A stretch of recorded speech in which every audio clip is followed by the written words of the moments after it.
Good day to each and everyone who is attending virtually present at this time of our graduation ceremonies for our beloved and very precious graduates for the school year which ends at this time.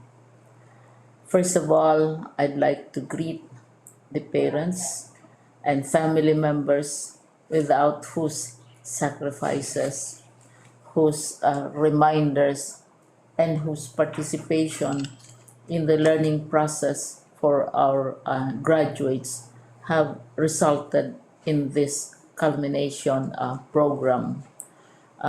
This year, your role has changed drastically, where we've always believed that the matter of educating our children rests nearly exclusively on our teachers and our staff.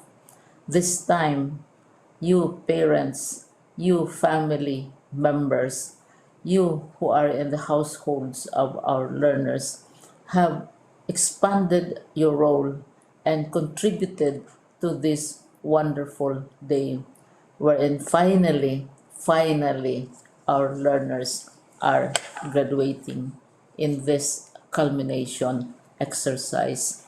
So congratulations, because this year has not been very easy, has not been a picnic for our teachers, for our family members, as well, especially the parents, mothers, fathers, sisters, brothers, and all who have contributed to the achievement of our learners at this time. So, maraming salamat at congratulations, parents and family members. Mas malaki ang role ninyo at this time compared to earlier graduation exercises. Secondly, I would also like to greet our teachers, without whose very careful review and careful supervision of the work of our pupils and our learners, this event would not be taking place at all. And so thank you, teachers. Your role has also expanded, in addition to seeing to it that the modules are faithfully followed, the assignments are correctly implemented, and the learners are truly learning. And you have had to deal with new ways of assessing the performance also of the learners.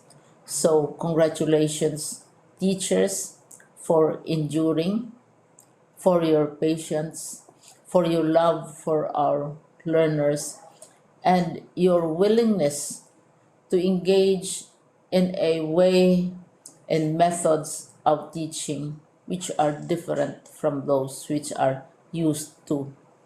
Assessment must have been especially difficult for you, especially since you were not able to see most of the time our students in face-to-face meetings, and most of the meetings, of course, were virtual.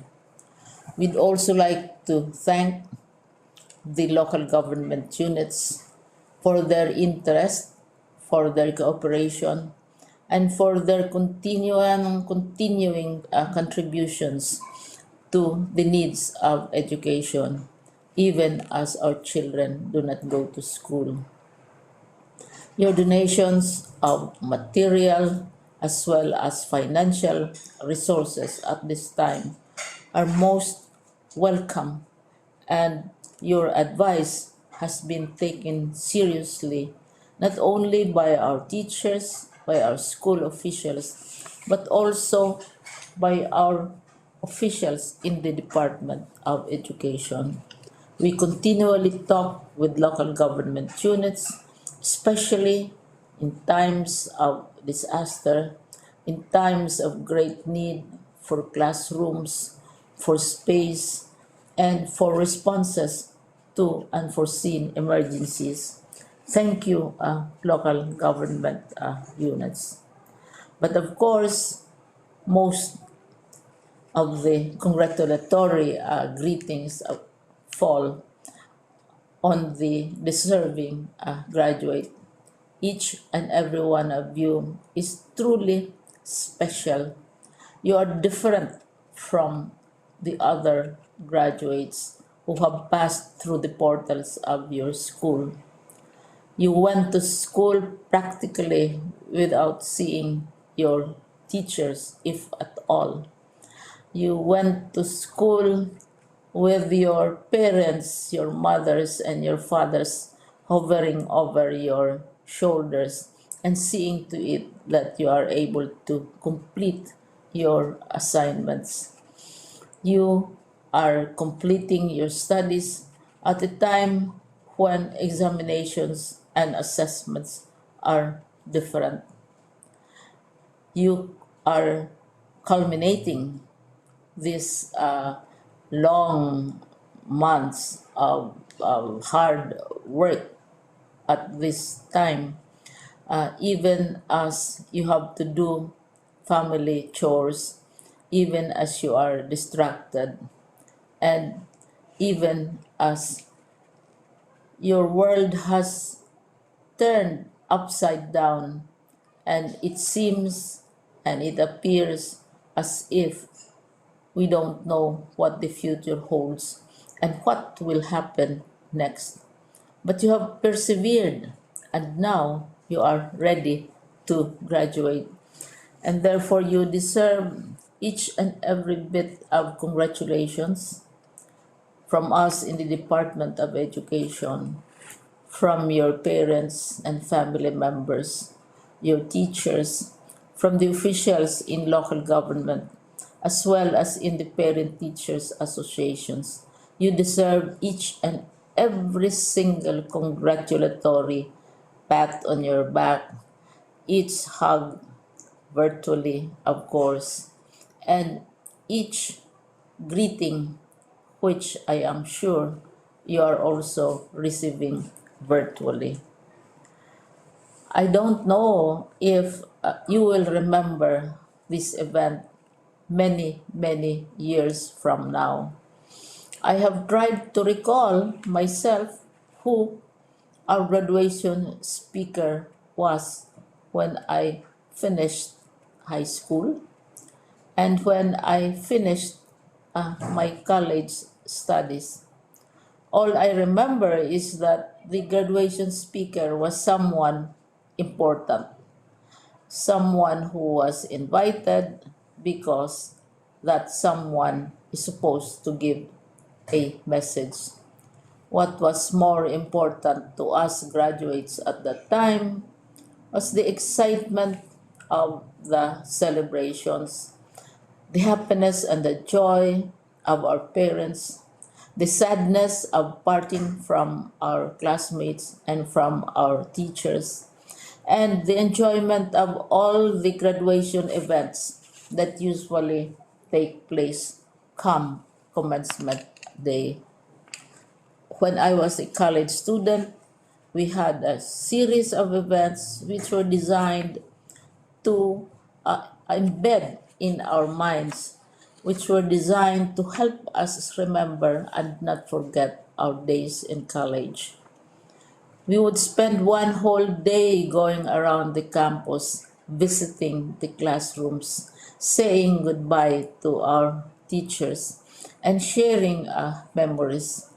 We would have bonfires to say goodbye to each other.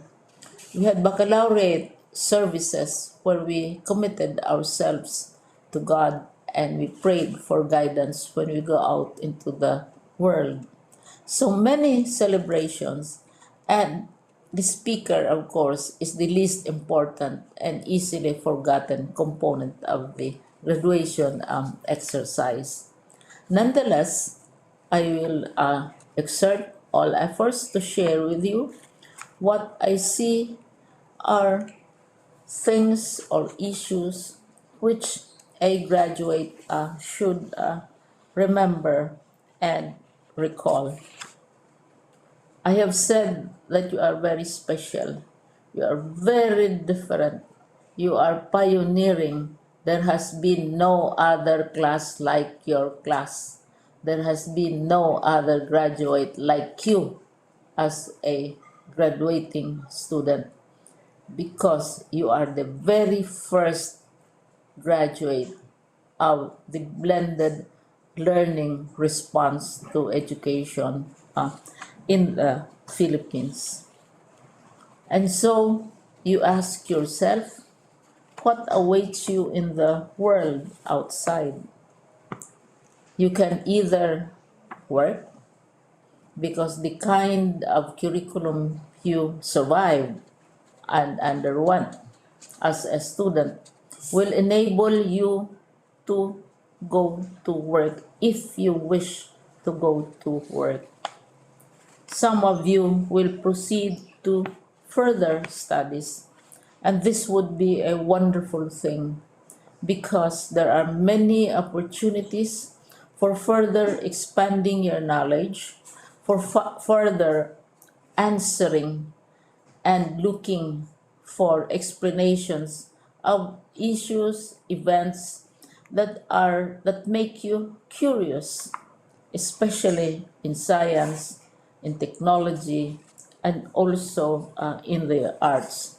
So you can work, you can go to further studies, and perhaps some of you will settle down, hopefully not too soon, so you can pursue what you really want to do. So today, this is why we call this exercise a commencement exercise. It's not the end of our studies. It's not the end of all our efforts with blended learning, with modules, with floods, with earthquakes, and of course with COVID.